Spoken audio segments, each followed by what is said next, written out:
Halo selamat sore, apa kabar pemirsa TVR Parlemen dimanapun Anda berada. Berjumpa kembali dalam program TVR 17 bersama saya Rina Reski. Tepat pukul 17 waktu Indonesia Barat, kami hadirkan kepada Anda sejumlah informasi paling baru dan juga menarik seputar kinerja dan kegiatan DPR RI yang telah disajikan oleh redaksi TVR Parlemen. Dan pemirsa, inilah TVR 17 selengkapnya.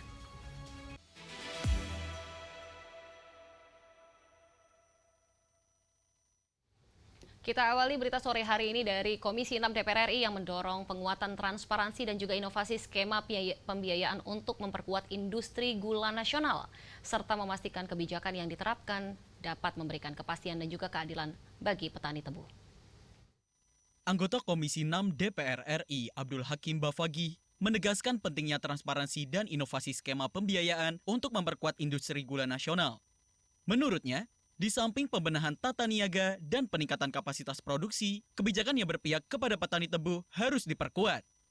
Abdul Hakim menyatakan, transparansi dalam penentuan rendemen akan menumbuhkan rasa keadilan serta meningkatkan kepercayaan petani terhadap sistem yang berlaku. Dengan demikian, petani lebih mudah menyusun strategi penanaman dan meningkatkan kualitas produksi di masa depan. Di sisi lain, ia juga mendorong penerapan skema pembiayaan modern, seperti supply chain financing, agar petani lebih mudah mengakses kredit usaha rakyat atau bantuan pembiayaan lainnya. Dana ini dapat dimanfaatkan untuk tanam ulang maupun revitalisasi lahan, sekaligus menjamin keberlanjutan produksi tebu nasional. Pendekatan tersebut tak hanya memberikan kepastian pasar, namun juga meningkatkan kemandirian dan daya saing petani tebu. Saya tadi juga mendorong adanya transparansi berkaitan dengan hasil rendemen. Kenapa? Hasil rendemen ini tentunya yang menjadi acuan bagi hasil, menjadi acuan berapa sih yang diterima oleh petani. Nah, ini kalau mereka udah tahu, mereka bisa merencanakan untuk tanam-tanam berikutnya. Saya juga mendorong bagaimana adanya supply chain financing. Jadi petani kita yang tidak memiliki kapasitas keuangan yang bagus atau mungkin perencanaan keuangan yang bagus. Abdul Hakim menambahkan, Komisi 6 DPR RI akan terus mendorong kolaborasi antara pemerintah, BUMN sektor gula, dan pihak perbankan untuk mewujudkan industri gula yang adil, efisien, dan berkelanjutan, dengan tujuan untuk meningkatkan kesejahteraan petani tebu di seluruh Indonesia. Fajar Ilhami, TVR Parlemen melaporkan. DPR RI melalui Komisi 11 terus melakukan evaluasi terhadap penyaluran subsidi dan juga kompensasi listrik melalui PLN untuk memastikan anggaran negara digunakan secara efektif dan juga tepat sasaran bagi masyarakat kurang mampu. Ketua Komisi 11 DPR RI Muhammad Misbakun menyatakan bahwa DPR RI tengah mengevaluasi pelaksanaan subsidi dan kompensasi listrik yang disalurkan melalui PLN kepada masyarakat kurang mampu guna memastikan anggaran yang dialokasikan dalam APBN berjalan efektif dan tepat sasaran. Misbakun menjelaskan, fokus evaluasi adalah pada pelaksanaan subsidi, bukan pada tata kelola atau manajemen PLN. Sebagai badan usaha milik negara, PLN diberi tugas melaksanakan program subsidi listrik melalui skema Public Service Obligation atau PSO. Menurutnya, subsidi listrik merupakan bentuk kehadiran negara untuk membantu masyarakat yang belum mampu memenuhi kebutuhan dasar energi secara ekonomi. Dengan subsidi, tarif listrik yang dinikmati masyarakat tidak sepenuhnya mengikuti harga pasar, namun telah diintervensi melalui anggaran negara. Untuk itu negara hadir memberikan sebuah subsidi sehingga listrik yang mereka konsumsi itu tidak sepenuhnya dibayar sesuai dengan harga pasar. Ada intervensi negara dan negara kemudian memberikan subsidi dalam bentuk tarif yang dibayarkan oleh APBN. Anggota Komisi 11 DPR RI, Fatih, juga menyampaikan bahwa PLN memiliki tanggung jawab penuh untuk menyalurkan subsidi kepada masyarakat yang benar-benar membutuhkan. Ia menambahkan, Komisi 11 DPR RI berperan dalam penyusunan APBN, termasuk alokasi subsidi listrik sebagai instrumen kebijakan negara. PSO ini merupakan sebuah instrumen penugasan yang di dalamnya ada anggaran negara, APBN, dan kita melihat dan juga melakukan evaluasi. Dari Solo, Jawa Tengah, Muhammad Samsul Fajri, TVR Parlemen melaporkan. Sekretariat Jenderal DPR RI terus mendorong transformasi digital melalui penerapan aplikasi Srikandi sebagai langkah menuju tata kearsipan dan yang juga lebih modern, efisien dan juga transparan dalam mendukung akuntabilitas kinerja pemerintahan. Sekretariat Jenderal DPR RI terus memperkuat komitmen menuju lembaga yang modern dan transparan melalui optimalisasi penggunaan aplikasi Srikandi atau Sistem Informasi Kearsipan Dinamis Terintegrasi. Transformasi digital kearsipan ini bukan sekedar upaya administratif, namun menjadi bagian penting dalam penilaian reformasi birokrasi, serta menjamin keautentikan data yang mendukung akuntabilitas dan transparansi kinerja pemerintahan. Penerapan aplikasi Srikandi dinilai krusial dalam mengubah paradigma kerja pemerintahan dari sistem konvensional menuju sistem digital berbasis data. Melalui aplikasi ini, pengelolaan arsip diharapkan semakin modern, efisien, dan akuntabel. Deputi Bidang Persidangan Supri Hartini mengapresiasi keberhasilan Setjen DPR RI yang saat ini telah masuk dalam kategori sangat memuaskan dalam penerapan aplikasi Srikandi. Pencapaian tersebut merupakan hasil dari berbagai upaya, di antaranya melalui monitoring dan evaluasi secara berkala, serta pembinaan dan sosialisasi kepada seluruh unit kerja di lingkungan Setjen DPR RI. Kami terus melakukan komitmen dan juga meningkatkan penggunaan aplikasi Srikandi, khususnya pembinaan kepada seluruh unit-unit, karena salah satu arsip ini adalah penilaian dalam RB kita, ya, khususnya terkait dengan digitalisasi arsip penggunaan aplikasi Srikandi di Sekretariat Jenderal DPR RI. Setjen DPR RI berkomitmen untuk terus mempertahankan kategori tersebut sebagai bagian dari langkah strategis menuju lembaga yang modern, terintegrasi, dan mendukung terlaksananya reformasi birokrasi yang berkelanjutan. Dwi dan Esa, TVR Parlemen melaporkan. Pemirsa, di tengah derasnya arus globalisasi dan juga digitalisasi, ekonomi kreatif Indonesia tumbuh menjadi sumber kekuatan baru bangsa. Mulai dari ide, inovasi hingga karya anak negeri, semua berkontribusi besar bagi pundi-pundi negara. Dan di sini DPR RI memandang sektor ini bukan sekedar tren, tapi masa depan ekonomi yang harus dilindungi dan juga dikembangkan. Informasi selengkapnya tetaplah di TVR 17.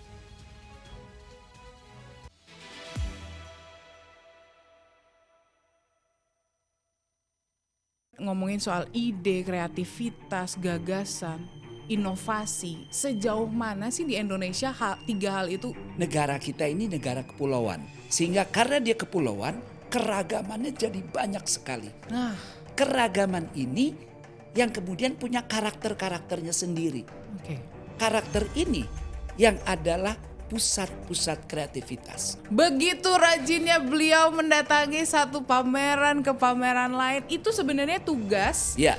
undangan, atau memang kesadaran diri? Nah, kalau kita lihat kreativitas itu kan stimulan ya.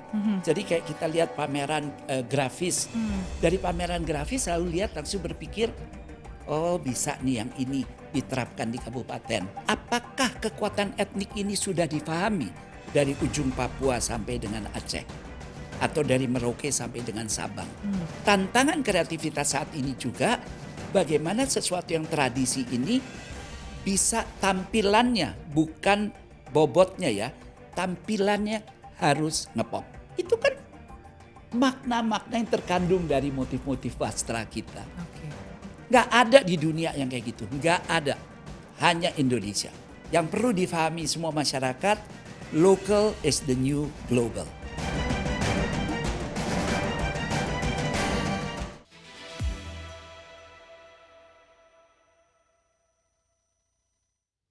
Kita kembali di TVR 17. Pemirsa, di balik setiap karya tersimpan potensi besar untuk membangkitkan ekonomi rakyat dan juga mengharumkan nama Indonesia di mata dunia. Melalui kebijakan yang berpihak, DPR RI terus mendorong para pelaku ekonomi kreatif mendapat dukungan nyata, mulai dari akses pembiayaan, promosi global, hingga perlindungan produk lokal dari gempuran impor. Simak liputan mendalam yang telah dikemas tim redaksi TVR Parlemen dalam segmen Editorial Parlemen. Berikut ini.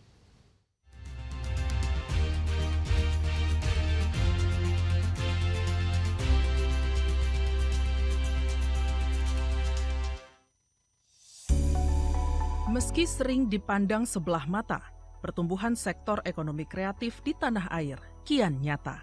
Secara total, sektor ini telah menyumbang 1.500 triliun rupiah bagi pundi-pundi negara. Selain itu, perkembangan ekraf juga dicatat mampu menyerap hingga 26 juta tenaga kerja. Bukan hanya industri fashion dan kuliner, ragam subsektor ekraf lain terus berkembang. Sebut saja Table Toys, salah satu pengembang board game atau permainan berbasis papan di Surabaya, Jawa Timur ini telah berhasil membawa karya board game lokal menembus pasar global. Dengan menambahkan sentuhan inovasi dalam permainan papannya, Table Toys berhasil mengembangkan kembali tren permainan konvensional di tengah maraknya game online. Tak tanggung-tanggung, permainan ini bukan hanya digemari anak muda Indonesia. Board game karya Table Toys telah diekspor ke sejumlah negara, mulai dari Thailand, Korea, Belanda, hingga kawasan Amerika Latin. Namun perkembangan ini belum diimbangi dengan dukungan pemerintah. Industri kreatif kerap tak mampu bertahan karena minimnya dukungan regulasi, pendampingan, hingga permodalan. Usaha ekraf pun kerap redup, bahkan saat pundi-pundi belum sempat diraup. Yang kita tidak mau itu adalah tumbuh tapi mati. Nah, kita ingin kreativitas anak bangsa kita ini tumbuh dan berkembang. Nah, sekarang tinggal kita, keberadaan pemerintah itu di mana? Jika dibandingkan dengan film-film Hollywood, film karya anak bangsa masih kurang diminati. Capaian film karya sutradara lokal bahkan sulit mencapai 1 juta penonton. Dicatat, capaian terbaik film nasional yaitu KKN di Desa Penari pun belum mampu mengalahkan capaian film Avengers Endgame. Selain itu, berdasarkan survei, masyarakat Indonesia lebih mengenal Upin Ipin daripada Adit dan Sopo Jarwo. Karenanya, pemerintah perlu berpihak pada para pelaku ekonomi kreatif, baik dalam kebijakan maupun anggaran.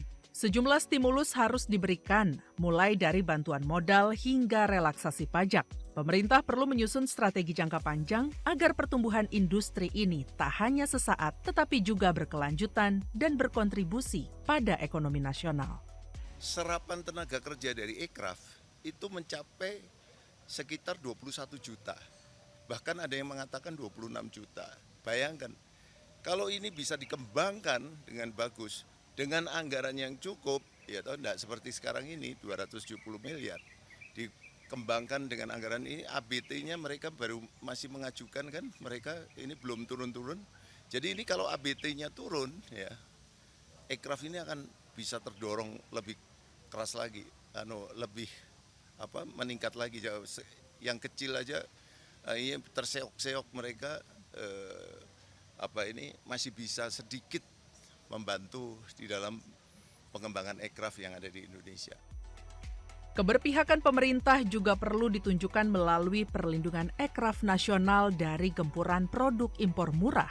Untuk menjaga keberlanjutan pertumbuhan ekraf di tanah air, pemerintah harus memberikan pelatihan tentang pola-pola pemasaran serta branding yang baik terutama di platform digital untuk menarik minat pembeli. Selain itu, daya saing produk ekraf lokal juga perlu ditingkatkan agar mampu menyaingi kualitas produk impor. Banyak pengusaha-pengusaha mikro kita yang belum melek teknologi.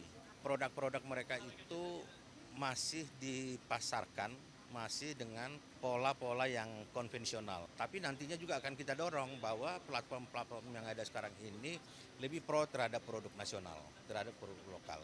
Kalau kondisi hari ini, terus terang aja ya dengan jujur bahwa platform-platform yang ada sekarang ini lebih pro terhadap barang-barang impor. Kenapa? Karena memang barang-barang impor itu yang sangat murah, sangat terjangkau. Nah, masyarakat kita kan sangat suka. Dia tidak mau tahu apakah itu impor ataupun produk nasional, tetapi ketika misalnya harganya sangat terjangkau, maka itu akan diminati.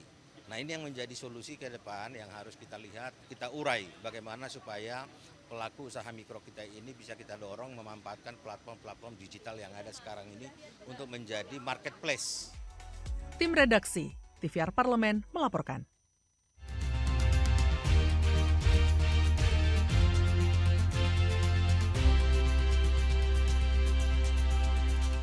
Pemirsa, DPR RI kembali membahas rancangan Undang-Undang Perlindungan Pekerja Rumah Tangga atau RUU PPRT.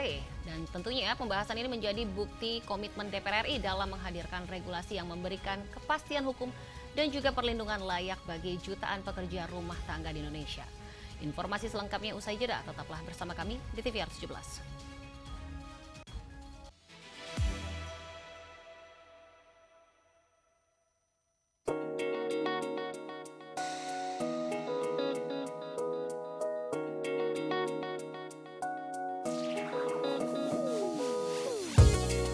Kehadiran mereka tidak hanya mewakili suara perempuan, tetapi juga membawa perspektif yang beragam, serta pengalaman hidup yang unik ke dalam proses pembuatan kebijakan. Saksikan Perempuan Parlemen hanya di TVR Parlemen. Selamat datang di Biro Pemberitaan Parlemen. Anda memasuki kawasan zona integritas menuju wilayah bebas dari korupsi atau WBK dan wilayah birokrasi bersih dan melayani atau WBBM. Biro Pemberitaan Parlemen berkomitmen penuh untuk mewujudkan wilayah bebas korupsi dan wilayah birokrasi bersih dan melayani. Komitmen kami, pejabat dan jajaran memiliki komitmen tinggi untuk mewujudkan WBK dan WBBM melalui reformasi birokrasi, khususnya dalam hal pencegahan korupsi dan peningkatan kualitas pelayanan publik. Kedua, bebas dari korupsi dengan terwujudnya wilayah bebas korupsi atau WBK, yang artinya bebas dari KKN, gratifikasi dan dari segala bentuk pungutan liar atau pungli. Terakhir, pelayanan prima dengan terwujudnya wilayah birokrasi bersih melayani, yaitu dengan meningkatnya kualitas pelayanan publik dan tercapainya kepuasan masyarakat terhadap pelayanan.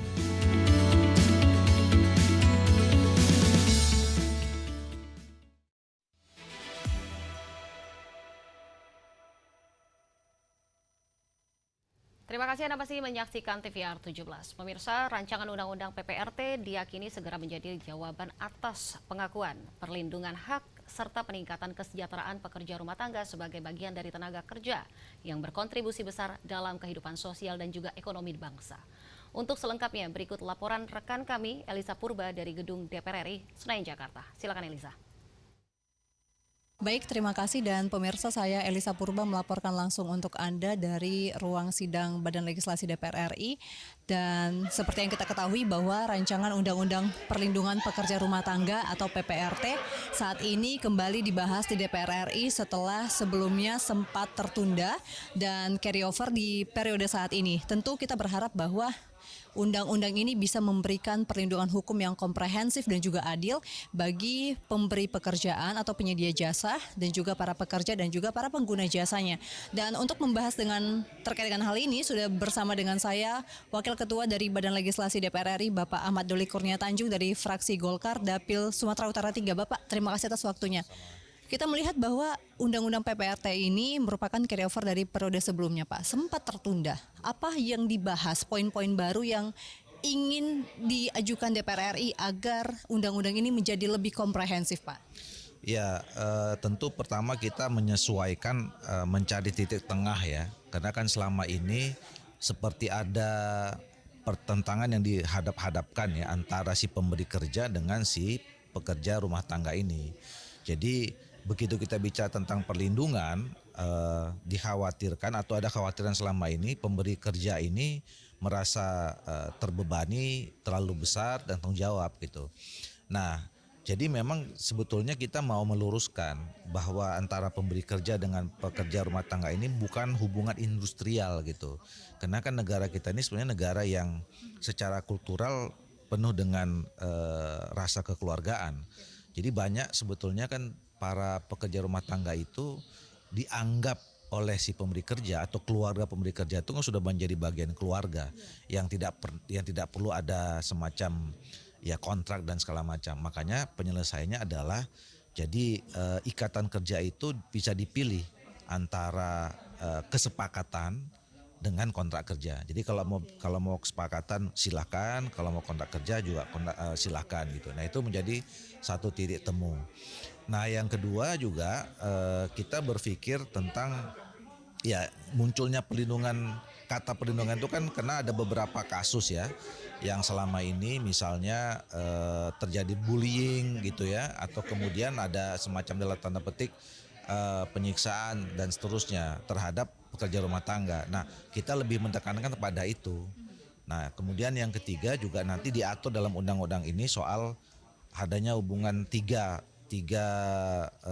pihak ya, antara pemberi kerja, terus kemudian pekerja rumah tangga, ada pihak ketiga yang kemudian menghubungkan antara itu. Nah, itu juga kita atur detail.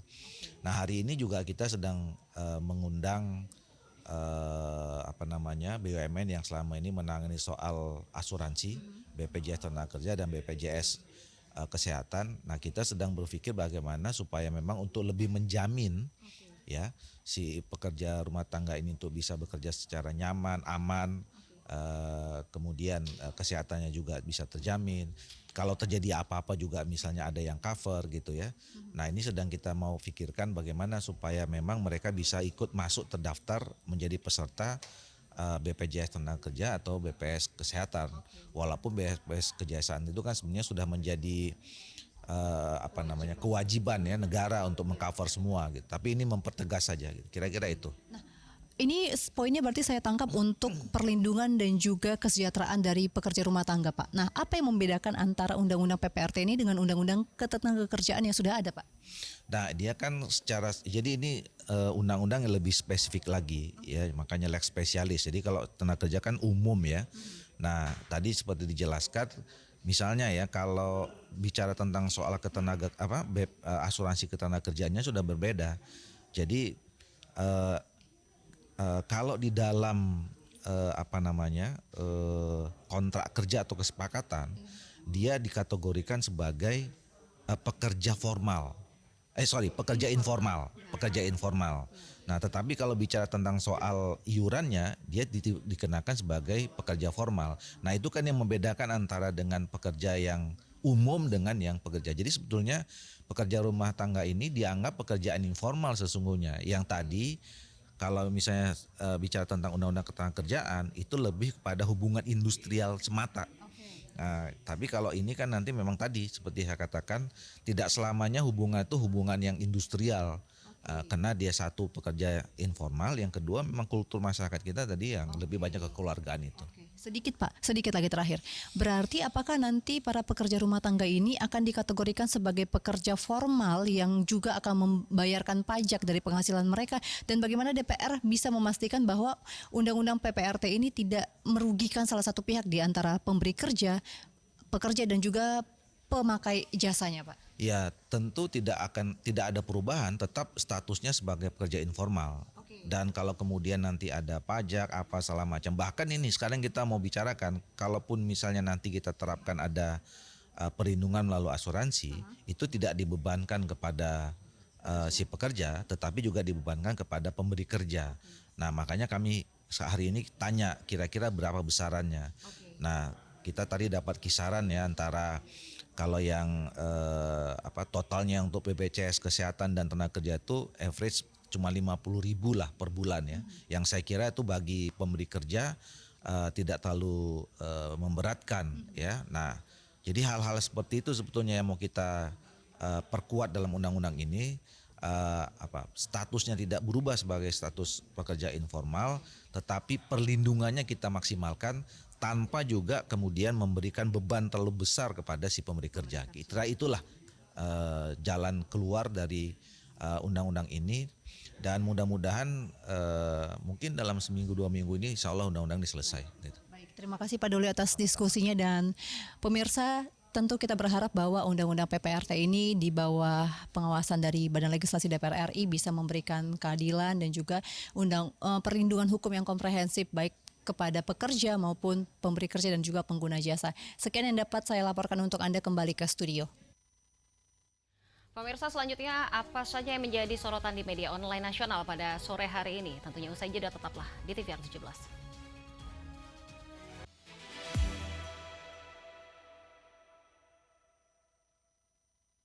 Ngomongin soal ide, kreativitas, gagasan, inovasi, sejauh mana sih di Indonesia 3 hal itu? Negara kita ini negara kepulauan, sehingga karena dia kepulauan, keragamannya jadi banyak sekali. Nah, keragaman ini yang kemudian punya karakter-karakternya sendiri. Karakter ini yang adalah pusat-pusat kreativitas. Begitu rajinnya beliau mendatangi satu pameran ke pameran lain, itu sebenarnya tugas, ya, undangan, atau memang kesadaran diri? Nah, kalau kita lihat kreativitas, itu kan stimulan ya. Jadi kayak kita lihat pameran grafis. Dari pameran grafis selalu lihat langsung berpikir, oh bisa nih yang ini diterapkan di kabupaten. Apakah kekuatan etnik ini sudah dipahami dari ujung Papua sampai dengan Aceh, atau dari Merauke sampai dengan Sabang? Tantangan kreativitas saat ini juga bagaimana sesuatu yang tradisi ini bisa tampilannya bukan bobotnya ya, tampilannya harus ngepop. Itu kan makna-makna yang terkandung dari motif-motif wastra kita. Nggak ada di dunia yang kayak gitu, nggak ada. Hanya Indonesia. Yang perlu difahami semua masyarakat, local is the new global.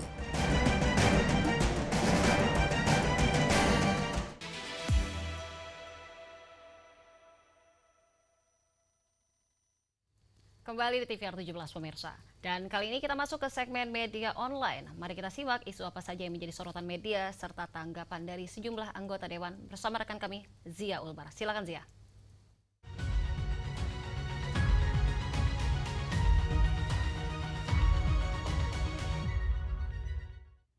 Baik, terima kasih Rini dan pemirsa. Mari kita simak berita apa saja yang menjadi headline di media online pada hari ini. Di berita pertama yang menjadi headline di media online yaitu kawal kasus kematian Timothy. Komisi 10 DPR RI minta Universitas Udayana investigasi pihak yang terlibat. Dapat Anda saksikan di layar Anda saat ini pemirsa, ya di mana Komisi 10 DPR RI soroti secara serius kasus kematian mahasiswa Universitas Udayana, Idewa Gede Timothy, yang diduga terkait dengan kegiatan organisasi kemahasiswaan. DPR RI menegaskan bahwa dunia pendidikan tinggi harus menjadi ruang aman bagi mahasiswa untuk tumbuh, belajar, dan berprestasi, bukan tempat yang menjerumuskan mereka pada tindakan kekerasan atau perpeloncoan.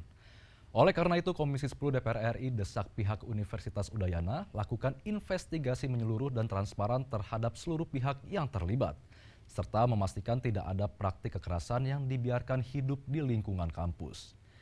DPR RI juga menekankan pentingnya evaluasi sistem pembinaan kemahasiswaan agar kegiatan organisasi tidak keluar dari nilai-nilai pendidikan, moral, dan kemanusiaan. Kasus ini menjadi peringatan keras bagi seluruh institusi pendidikan tinggi di Indonesia untuk memperketat pengawasan terhadap aktivitas mahasiswa dan menegakkan sanksi tegas terhadap pelaku kekerasan.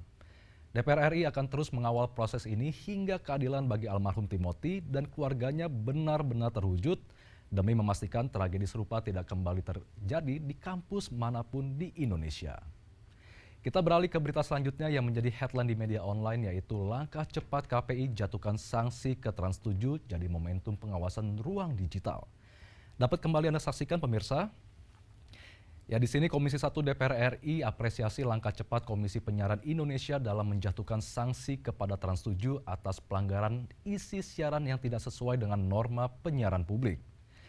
DPR RI menilai tindakan tegas ini merupakan bentuk nyata komitmen KPI dalam menjaga kualitas siaran dan melindungi masyarakat dari tayangan yang berpotensi menyesatkan atau merusak moral publik. Tindakan cepat ini juga menegaskan bahwa media penyiaran memiliki tanggung jawab besar dalam membangun ruang publik yang sehat, edukatif, dan beretika.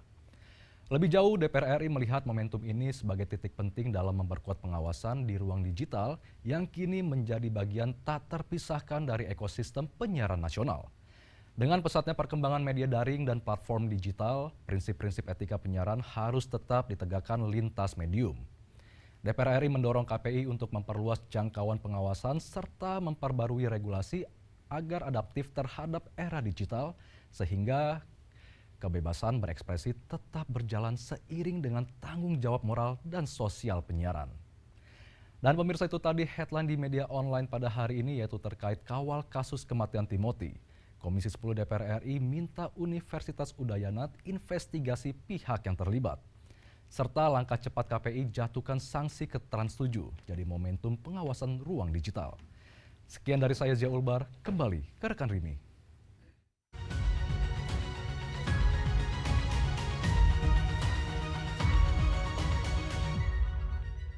Baik, terima kasih rekan Zia yang telah menyampaikan sejumlah update sorotan dari media online nasional pada sore hari ini. Dan pemirsa, segmen media online tadi sekaligus menutup program TVR 17 edisi sore hari ini. Saya Rina Reski beserta seluruh kru TVR Parlemen yang bertugas mengucapkan terima kasih dan juga pamit undur diri dari hadapan Anda. TVR Parlemen, referensi Indonesia. Sampai jumpa.